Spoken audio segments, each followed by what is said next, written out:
საქართველოში არსებობს ესეთი რეალობა და ტენდენცია, რომ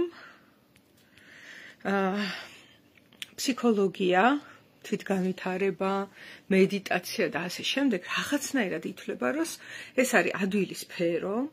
არის ბევრი ადამიანი, ვინც არის მოყვარული, დამწყები ან დიდი ხნის პრაქტიკოსი ოღონდ რაღაცა თავისი საკუთარი, ასე ვთქვათ, ინდივიდუალური სამოყვარულო საფუძვლები აქვს. იმიტომ ჩვენ ვიცით, რომ პლუს-მინუს ყველა ადამიანში არის ფსიქოლოგიური ცოდნა, აუცილებლად. და ამ ცოდნაზე დაყრდნობით ისინი, ვთქვათ, ქმნიან კურსებს, სხვადასხვა პრაქტიკებს, შეკრებებს და ასე შემდეგ და არქმევენ ამას ფსიქოლოგიას. ოღონდ პროფესიული გაგებით ამ სიტყვასთან მათ შეხება არ აქვთ რეალურად. არიან ეს პარაფსიქოლოგია, ასტროფსიქოლოგია, ეზოთერია ფსიქოლოგია, შემდეგ არის კიდევ რაღაც როგორ გითხრათ, მომიჯნავე დარგებია. იმიტომ ფსიქოლოგია ვინაიდან ადამიანის ფსიქიკას შეისწავლის, ამიტომ ვთქვათ, რწმენები, ადამიანის რწმენები, მისტიკური გამოცდილებები, არ ვიცი, ინტუიცია და ასე შემდეგ. არ შეიძლება რომ ფსიქოლოგიამ უარყოს და არ მიიღოს და არ მოისმინოს, ისმენს, რა თქმა უნდა, აკვირდება ამ ფენომენებს, ღია და მიმღებელი ამ ყველაფრის მიმართ, ოღონდ ეს არ ნიშნავს, რომ თვითონ ფსიქოლოგია დგას ინტუიციაზე. ამ შემთხვევაში ის არ იქნებოდა მეცნიერება. თუმცა, ძალიან ბევრი ადამიანი საქართველოში მომისმენია, რომელიც ინტუიციაზე დგას, რაღაცა მის პირად რწმენებზე დგას და ასე ირქმევს, რომ არის ფსიქოლოგი და საუბრობს. და ესეთი ერთ-ერთი ვიდეო შემხვდა, სადაც თვითგამოცხადებული ფსიქოლოგი, როგორც მე ვხვდები, რომ თვითგამოცხადებულია ალბათ. ეს არ გადამიმოწმებია, მაგრამ ეხლა რო გეტყვით, რა პოსტულატს აჟღერებდა ეს ფსიქოლოგი, ალბათ, თუ შეიძლება მას ფსიქოლოგი ეწოდოს, ალბათ ყველა მიხვდებით, რომ პროფესიულ ფსიქოლოგიასთან არ ჰქონდა მას შეხება, იმიტომ რომ ეს ადამიანი იჯდა და ძალიან ხმამაღლა ამტკიცებდა, რომ ტრავმა არ არსებობს. ეს არის მითი, ფსიქოლოგებმა გამოიგონეს ტრავმა, იმისთვის, რომ ხალხს დააჯერონ, რომ მათ აქვთ რაღაც პრობლემები და იმკურნალონ. გარდა ამისა, ტრავმა ყოფილა პარადოქსი, რომ თუ მე ტრავმირებული და დაზიანებული ვარ, მაშინ როგორღა შეიძლება რომ თერაპია ჩამიტარდეს, იმიტომ რომ თუ პირობითად კოჭლი ვარ და თერაპევტი მთხოვს ირბინეო, როგორ ვირბენ, როდესაც კოჭლი ვარ და აი ესეთი ნარატივი ჰქონდა ამ ადამიანს და ამბობდა, რომ არაერთი ვიდეო ქონია თურმე ამ თემაზე, მე მითხრეს, იმიტომ რომ გამოვიკითხე, რომ რას ამბობს ეს ადამიანი მეთქი და მოკლედ ტრავმა არ არსებობსო. ასეთ კაცრდებულებას აჟღერებდა და მინდა გითხრათ, რომ ძალიან ბევრ ადამიანს ჰქონდა მოწონებული, დაკომენტარებული და ასე შემდეგ. და როგორ ხდება ახლა ეს? ჩვენ ვიცით, როგორ მუშაობს განდევნა. სასიამოვნო შინაარსები, რაც ადამიანის ცხოვრებაში არის, არ განიდევნება. სასიამოვნო განცდებს, სასიამოვნო აღქმებს, სასიამოვნო გამოცდილებებს განდევნა არაფერში არ ჭირდება. განდევნის ფენომენი, ანუ უარყოფის ფენომენი იწყება იქ, სადაც უსიამოვნებაა.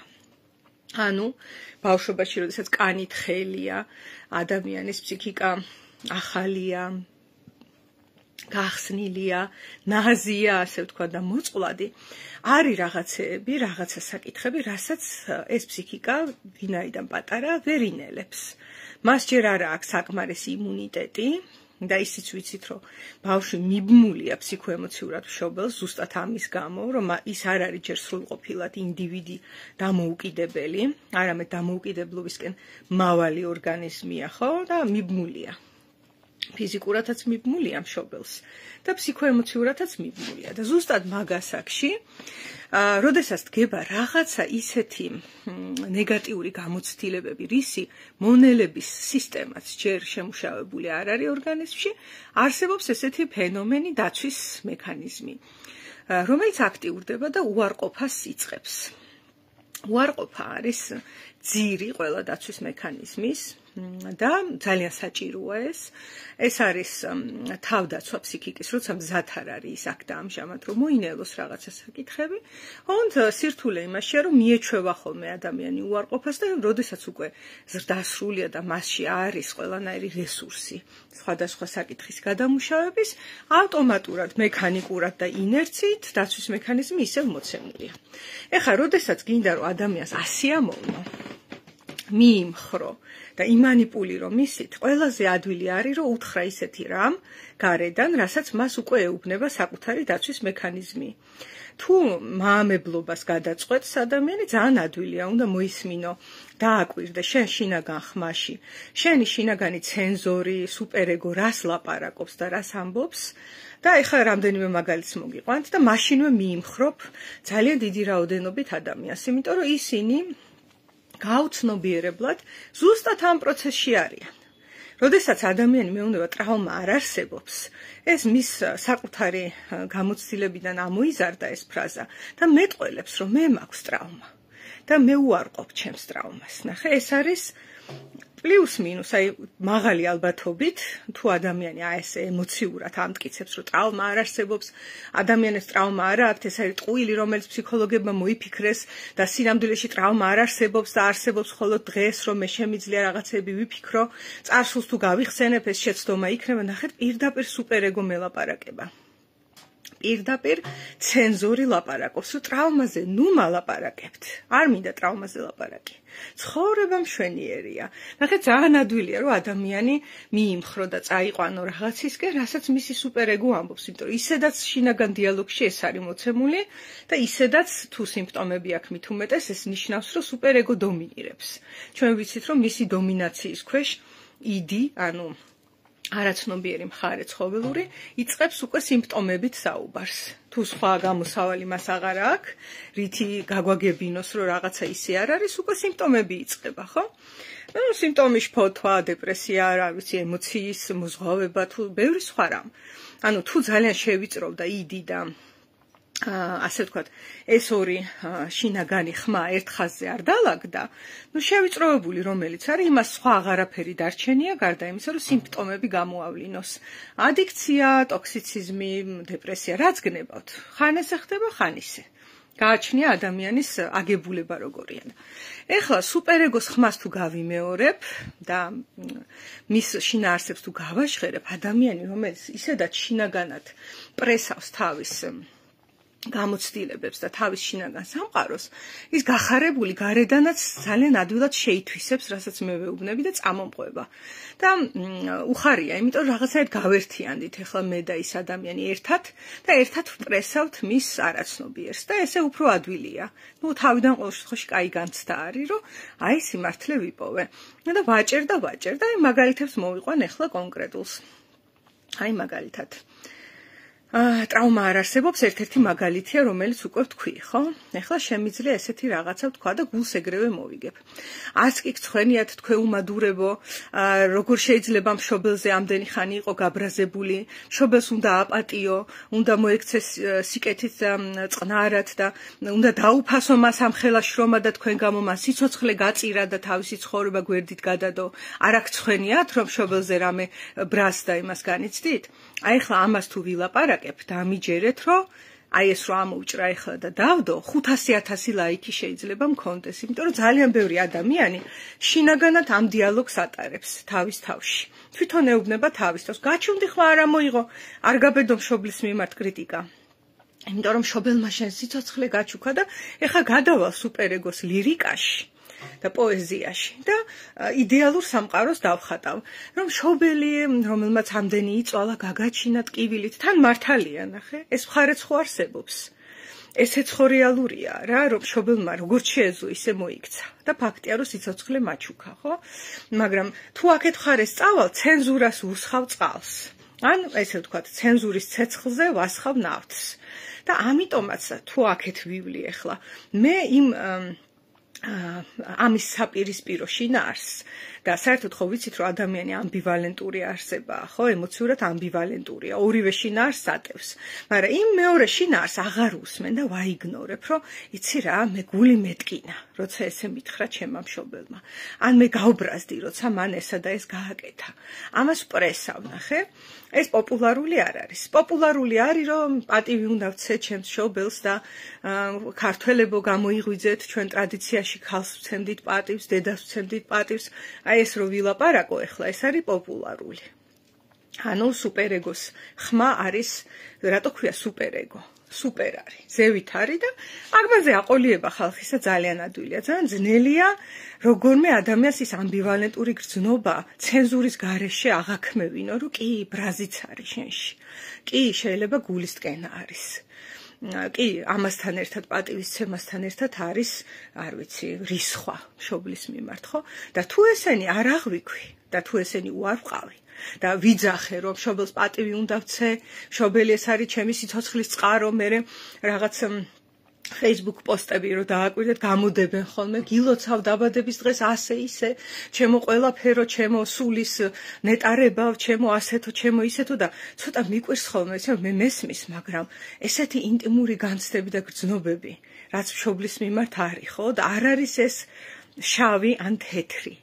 ან როგორ გითხრა შავ-თეთრიც არ არის რა, იქ ძალიან ბევრი გრადაციაა, ხო, ეს ხო ცოცხალი ურთიერთობაა და აი ესე ცალმხრივად, ესე პოლარულად არის ხოლმე გამოდებული ბარბარისის რაღაცა კოწახურის ტკბილი კამფეტი, რომელიც არის ილუზია.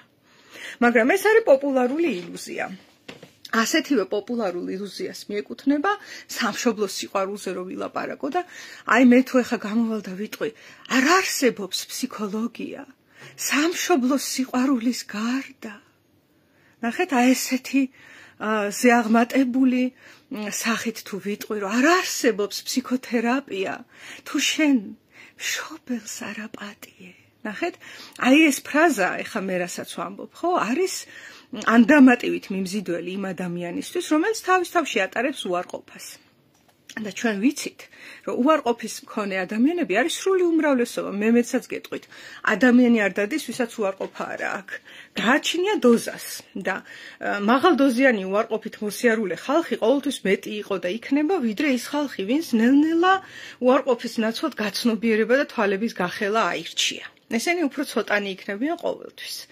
და ამიტომაც აი ხდება ხოლმე რა ესეთი შინაარსის ასე ვთქვათ ფსევდოფსიქოლოგიური შინაარსის ვიდეოები, რომელზეც მინდოდა რომ ეს ლაივი ჩამეწერა და ეს YouTube-ზეც დაიდება ეს განმithვა დავარქვი, იმიტომ რომ მითოსები ჟღერდება იქ და მე მინდა რომ ვირეაგირო ხოლმე ამ მითოსებზე და ასე ვთქვათ სამეცნიერო ჭრილიდან და გადასახედიდან ვისაუბრო, როგორ გამოიყურება ფსიქოლოგია, როგორც მეცნიერება და არა როგორც რაღაც ქადაგების ან რაღაცა მოძღვრების ან სულაც ფილოსოფიის სფერო, იმიტომ რომ მე არაფერი პრეტენზია არ მაქვს თუ ადამიანი თავის პირად ფილოსოფიად, ან რწმენად, ან რელიგიად, ან ასე შემდეგ აირჩევს, რომ მშობლის ხატება იყოს მისთვის რაღაც თუნდაც ფანატიკური სიყვარულის ობიექტი, ეს მისი ცხოვრებაა, რა ჩემი საქმეა ეს. როგორც გნებავს, ისე იცხოვრე. არც ვიცი, მართალია, იცი? მე ამის პრეტენზიაც კი არ მაქვს, რა არის სიმართლე და რა არის ტყუილი. მე უბრალოდ მინდა პრიზმა, რომელიც ხელში მიჭირავს, იყოს მეცნიერული, ფსიქოლოგიური და თან მეცნიერული. და არ ერქვას რწმენას, რელიგიას, ქადაგებას და ასე შემდეგ ფსიქოთერაპია. აი ამის გამიჯნვა მინდა, რომ ჩანდეს რა არის სხვაობა. თორე ესეთი ფრთიანი ფრაზების ლაპარაკი, რასაც სუპერეგო ადამიანს ისედაც ესაუბრება, მე რო დავიწყო, რომ აი მაგალითად მეგობრებო, სინდისი თუ არა გაქვს და ნამუსი თუ არა გაქვს, რა აზრი აქვს შენ სიცოცხლეს? თუ შენ სინდისი არა გაქვს და თუ შენ ნამუსი არა გაქვს, რად გინდა გაცნობიერება და რად გინდა ფსიქოთერაპია და შემიძლია ესე ვილაპარაკო.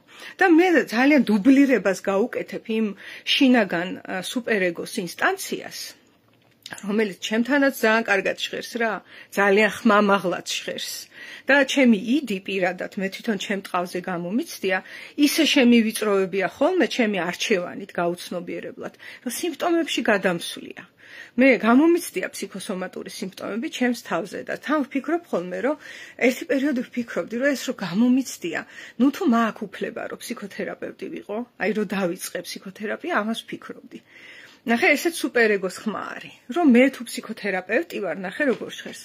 მე უნდა დავალაგო ჯერ ჩემი ცხოვრება და თუ მე არ დამილაგებია, თქვენ როგორ უნდა მიგიღოთ ფსიქოთერაპიაზე, ნახე, ცოტა ვაშარჯებ ახლა, რომ გამოჩნდეს რამდენად უნაყოფოა სუპერეგოს ეს ძახილი, იმიტომ რომ თუ მე არაფერი გამომიცდია, თუ მე თვითონ სიმპტომი არ გამიტარებია ჩემ თავში და მე თუ რაღაცა კუნძულიდან ჩამოვფრინდი, სადაც ფსიქოპათოლოგიები საერთოდ არ არის და თუ მე როგორ გითხრა ბედნიერი ცხოვრება მაქვს და იდეალურად ვცხოვრობ, რა კავშირი მაქვს ამ ხალხთან, ვისაც უსმენ და ვცდილობ რომ დავეხმარო? არაფერი კავშირი არ მაქვს.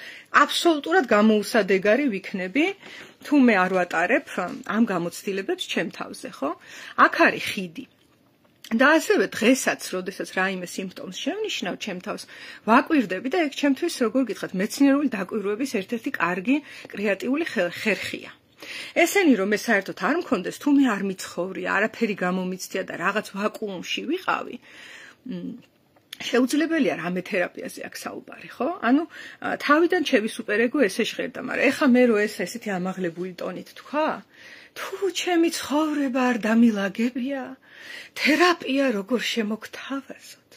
და მე უნდა გავიხიმო მრავლის მეტყველად და აი ამას რო გავაკეთებ, დუბლირებას უკეთებ უმრავლესობის სუპერეგოს, რომლებიც აი მე მინახავს იმაზე Facebook-სეც და სხვა სოციალებზე ესეთი დისკუსიები, რომ მაგან ჩვენ რა უნდა გვასწავლოს, ჯერ თვითონ იყოს ბედნიერი და ჯერ თვითონ დაალაგოს ცხოვრება და ასე არ არის, მეგობრებო, ასე არ ხდება. ეს არ არის იდეალი არ უნდა გახდეს ადამიანი იმისთვის, რომ სხვას რამე შეძლოს რო ასწავლოს. საერთოდაც არც არავინ არავის არაფერს ასწავლის და ფსიქოთერაპევტიც არ არის მასწავლებელი არანაირად. ეგ არის უბრალოდ, როგორ გითხრათ, გაზიარება მიდგომების და მიმართულების შეცვლა და დაინტერესება ადამიანს. აი როგორ რა გავუკეთო ჩემ ცხოვრებას სხვანაირად? აი როგორ გავაკეთო და თვითრეფლექსია იწყება. ნუ ესე ვაკეთებ. თქვათ ყოველ დღე ვდგები 8 საათზე, ხო? იქნებ შეიძლება რომ ავდგე 9-15 წუთზე. ან ხო არ ავდგე 8-15 აკლია და როგორც კი ადამიანი გააქტიურდება და ამ ცდებს დაიწყებს და აღიქვავს რომ ცხოვრება არის რაღაცა როგორ გითხრა კრეატიული პროცესი, სადაც შენ ხარ კრეატორი შენი ცხოვრების, ხო? აი ამას რომ დაიწყებს, ეს არის თერაპია. არაფერი სხვა არ არის საჭირო. სანთელი ცეცხლი მიუშვირო და დაწვა კი არა, უბრალოდ უნდა წაუკიდო ცეცხლის თვითონ იწვის მერე. და ეს არის, ანუ თუ გააქტიურდა ადამიანი და თვითონ თერაპიაზე მოსვლაც ამ აქტიურობის ნიშანია. თერაპევტი, როგორ გითხრათ, რა თქმა უნდა დამხმარეა იმით, რომ თვითონ მუშაობს თავის თავზე და შეიძლება ეხლა კრიზისში და ეხლა ლახავს ამ კრიზისს. ასევე არ არსებობს იდეალური თერაპია. და ადამიანები თვითონ გრძნობენ ხოლმე, რომელ თერაპევტისგან მიიღებენ იმ მუხტს, რაც მათთვის ახლა პროგრესის მომტანია, ხო? არის ესეთი ფილმი სოპრანოს კლანი, სერიალია უბრალოდ და მანდ არის ესეთი თერაპევტი. ფსიქოანალიტიკოსი, რომელიც სხვა მიდგომით მუშაობს რა.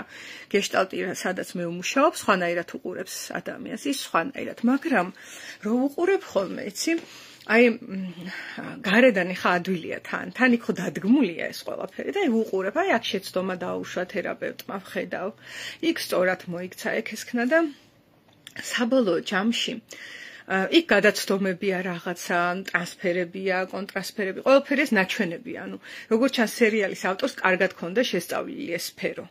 და ისე გვაჩვენა რა ლამაზად, როგორია თერაპევტისა და კლიენტის ურთიერთობა. აი მაგალითად, ერთი რამაც ძალიან გამაკვირვა იყო, როდესაც გაუფრთხილებლად დარეკა თავის კლიენტის ოჯახში და მის ცოლს დაუბარა, რომ უთხარითო, რომ ამა და ამ დღეს მე არ ვიქნება, ძალიან გამიკვირდა, იმიტომ რომ ჯერ ერთი კონფიდენციალობა დაირღვა. შეიძლება არ იცის იმ ცოლმა, რომ ეს თერაპიაზე დადის.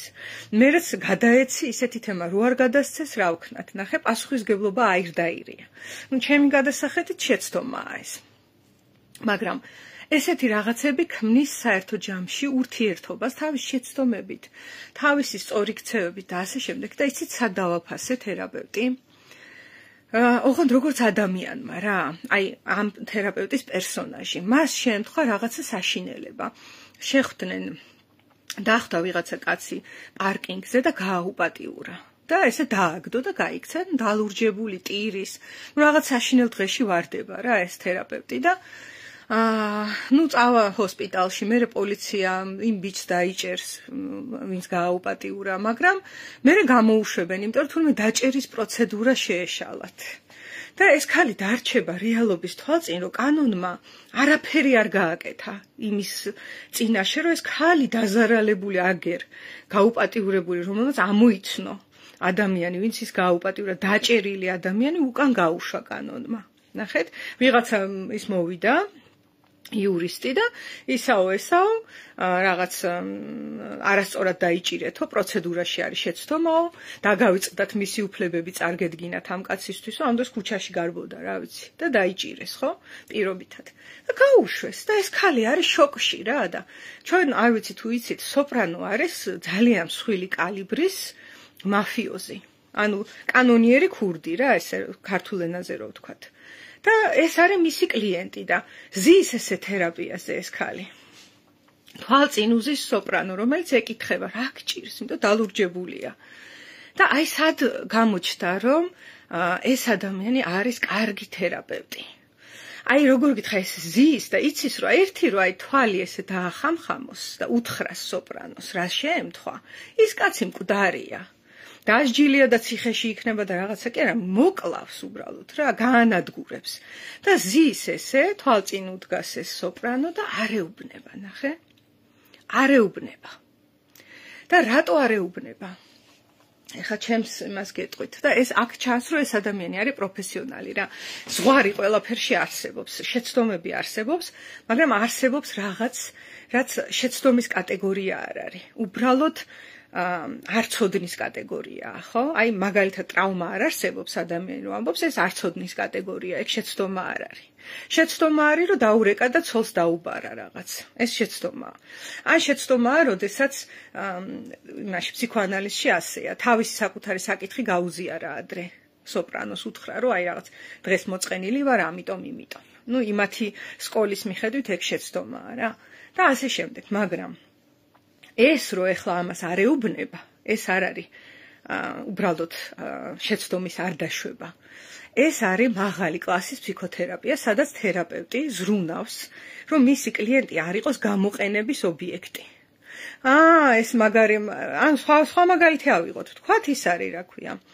ეს კლიენტი არის კარგი მძღოლი პირობითად და მე წასასვლელი ვარ სადღაც. და ეხლა მე თუ ვეტყვი, რომ მოდი შენ წამიყვანე, რა ხან კარგი მძღოლი ხარ. ეს არ არის შეცდომა.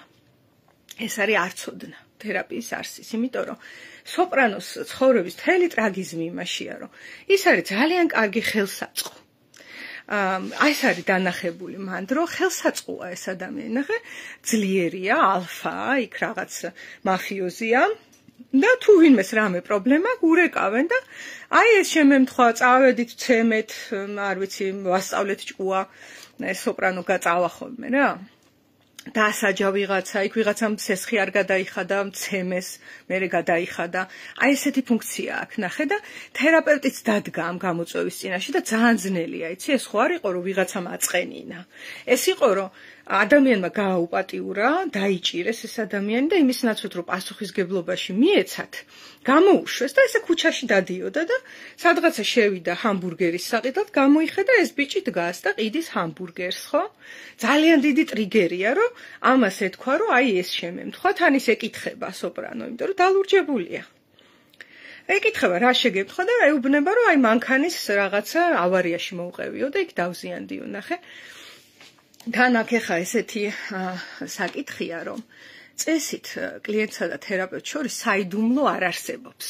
წესით ყველაფერზე საუბარი ოკეია, მაგრამ ნახეთ აქ პროფესიონალიზმი სად გამოამშყავნა ამ ქალმა და ასევე ეთიკურობა. არ გამოიყენა სოპრანო. არ გამოიყენა ის როგორც აი მის ცხოვრებაში როგორც ყველა იყენებდა, ისე არ გამოიყენა და აი აქ დავაფასე, იცი? შეცდომაც არსებობს და შეცდომაც. აქ შეცდომაზე არ არის საუბარი, ჩვენ ადამიანები ვართ, ყველანი უშვებთ შეცდომებს, თერაპევტები მით უმეტეს. თან მოგეხსენებათ ლაკანი ამბობს, რომ ადამიანი როცა ლაპარაკობს, ყოველთვის ბევრად მეტს ამბობს, ვიდრე თვითონ გააცნობიერა. იმიტომ რომ სწრაფად მიდის ეს ლაპარაკის პროცესი და ამხელა კონტროლი და დაჭერა, რომ თითოეული სიტყვა ზუსტად დავიჭირო, რომ რა ვთქვი და როგორ ვთქვი და რა გამოვხატე, ეგ შეუძლებელია და ამიტომაც ლაკანი ამბობს, რომ სიტყვები, ნათქვამი სიტყვები აღემატება ყოველთვის იმას, ვიდრე ადამიანმა გააცნობიერა რაღაც. ხო, ეს არის აი შეცდომის სფერო. მაგრამ არსებობს არცოდნის სფერო, აი, როდესაც გამოდის ფსიქოლოგად წოდებული ადამიანი და ამბობს, რომ ტრავმა არ არსებობს, ხო? იცით რა არის? ეს არ არის შეცდომა. ეს არის რომ არ იცის მან ეს. გარდა ამისა, როდესაც ესეთ რაღაცებს ადამიანი ამბობს, რომ ტრავმა არ არსებობს, ტრავმა ეს არის მითი, ბლა ბლა, არგუმენტები არა აქვს, ნახე, უბრალოდ ამას ამბობს და სასიამოვნოდ ჟღერს. ძალიან სასიამოვნოა. საერთოდ ადამიანების უმრავლესობას გონია, რომ ფსიქოლოგია სასიამოვნოა. ნუ თერაპიაზე მოვა და აქ ისიამოვნებენ იმით, რომ თერაპევტი მხარს დაუჭერს, ყველაფერზე თავს დაუქნევს, ეტყვის, რომ ყოჩაღ, რა კარგი ხარ, რა მშვენიერი ხარ და რეალური თერაპია არის იქ, სადაც მაამებლობა კი არ მიმდინარეობს, არამედ მიდის ადამიანისთვის, როგორ თქვა, სარკე გიჭირავს, ცდილობ ყოველ შემთხვევაში და გულწრფელად უზიარებ მისი ქცევის უკავშირს შენთან რა ხდება. ერთ-ერთი ვარიანტი ეს არის.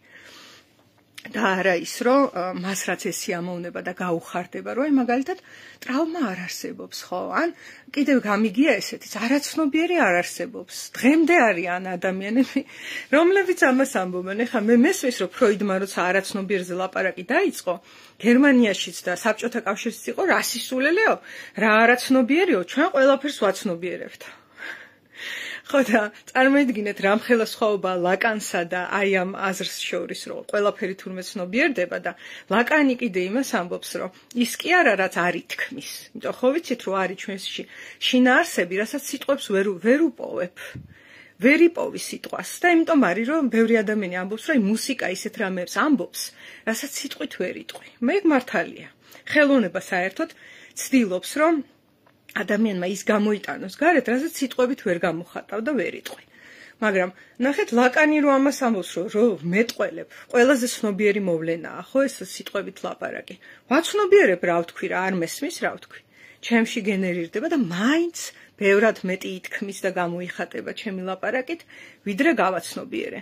და ამ დროს მოვა ვიღაცა და იტყვის, რომ არაცნობიერი არ არსებობს. არგუმენტი სად არის? მეცნიერულიც და სად არის? ხო, და ასევე ძალიან ცუდი წარმოდგენა ჰქონია ამ ადამიანს, ტრავმირებულ ადამიანზე. ის ფიქრობს, რომ ტრავმა დომინირებს ადამიანზე. ნუ რას უკაცრავად. ფსიქოთერაპიას იმიტომ აქვს აზრი ტრავმირებულ ადამიანთან, რომ ტრავმა არ დომინირებს ადამიანზე. ადამიანი აღემატება თავის გამოცდილებებს, ეს ხო ვიცით? ადამიანის პიროვნული მე ბევრად მაღლა დგას, ვიდრე ნებისმიერი მისი სიმპტომები, სუპერეგოს რაღაცა შეძახილები, თუნდაც ტრავმული გამოცდილებები. ხო, ადამიანი წარმოიდგინეთ თავის ტრავმას აკვირდება. შეუძლია რომ გაიხსენოს და დააკვირდეს. და თუ რაღაცას უყურებ და აკვირდები, ესე იგი ის არ მოგიცავს შენ. თორე აბა მიდი და ეხლა შენ თვალებით შეხედე შენ შინაგან ორგანოებს, ვერ შეხედავ, მოცული ხარ ამ ორგანოებით. მიუხედავად ამისა, მაინც არ აღემატება ორგანოები ადამიანს, იმიტომ რომ მაგაზეც შეიძლება დაკვირვება, ხო? თვალებით არა, მაგრამ გონებით.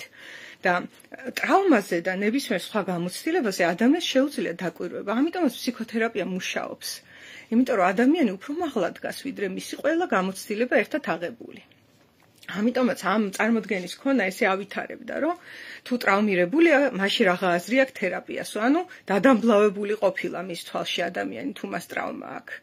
და წარმოიდგინეთ ახლა, როდესაც თერაპიაზე შედიხარ, ნუ გგონია ყოველ შემთხვევაში რომ შეხვედი და დაგხვდა იქ ადამიანი, რომელიც პირველი ფიქრობს, რომ ტრავმა არ გაქვს, ეს უკვე აქსიომასავით აქვს, ანუ ამ განწყობით ხდება და კაი, თუ ტრავმა გაქვს, კიდე დამბლა გაქვს დაცემული და რა აზრი აქვს თერაპიას, წადი სახლში. რაღაცა ესეთი დეტერმინისტული მიდგომა იყო.